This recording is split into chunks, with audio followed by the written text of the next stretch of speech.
Hi, folks, it's Ron. Ideal hand conduit benders here have been an industry standard, for over 50 years. And I tell contractors that bending conduit by hand really is an art form, and it takes a little bit of practice, especially as you start trying to bend around the contours of a building and working with non-standard type bends. Now, mistakes get expensive quickly, especially as the size of that conduit increases. And once the conduit is bent, if it ain't right, you're starting all over again with the new piece. So to learn more about the hand conduit benders, visit our website or contact our customer service department to find a distributor nearby you. Now, the ideal conduit bending system is actually based on Mr. Benfield's design established way back in 1955. And they're available in either aluminum heads here for lighter duty work or ductile iron heads here for heavier duty work with things like, rigid conduits. And the ductile iron benders also carry a lifetime warranty.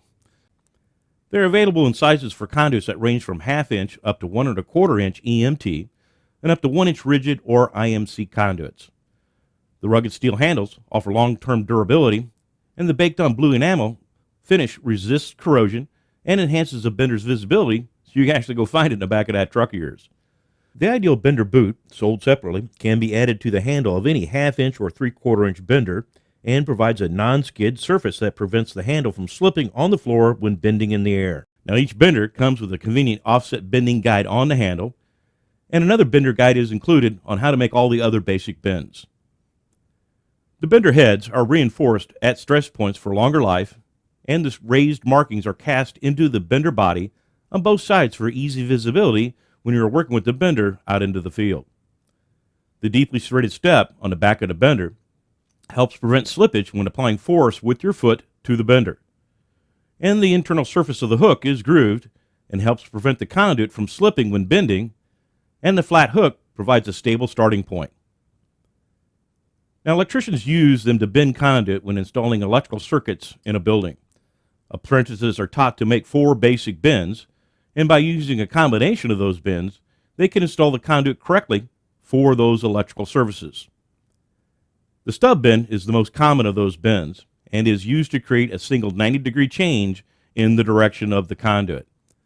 A stub up is used to predict the finished height of the conduit after that 90-degree bend. Electricians use it in many applications, including feeding an electrical box on a wall that is being fed from the conduit in the floor. A back-to-back bend will put 2 90-degree bends in the length of conduit for you. Using the bender, we can predict where the backside of the second 90-degree bend will be. And it does not have to be a U-shaped bend in the conduit, as you may want to run from a coupling 4 feet over to a wall and then run down it. Using the bender to create the back-to-back bend, you can predict where to make a bend so the backside of the second 90-degree bend hits the wall perfectly. The offset bend is used when an obstruction requires a change in the conduit's plane. Electricians use it to route the conduit over that obstruction, like when the floor level changes for some reason, or they encounter things like ductwork in a building and they need to route around it. The saddle bend is similar to the offset bend, but in this case the same plane is resumed. It is most often used when a pipe is encountered. Along the wall, they will need to bend the conduit so it goes over the pipe, and then bend back to the wall, and then continue along that wall. By using a combination of these 4 bends, an electrician can install the conduit system for the electrical wiring in that building. And electrical contractors don't bend the conduit and then cut it to the right length. When they get done bending that conduit, it is the correct length and shape for that installation. And for instance, if they need a 14-inch stub, when they get done bending the conduit, the stub is actually 14 inches tall. And if you're an electrical contractor, learning how to use a conduit bender is kind of important, as most commercial jobs are going to require it of you.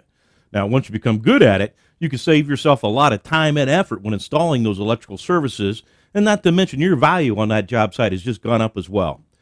So contact our customer service department or visit our website to learn more about the hand conduit benders from Ideal Industries.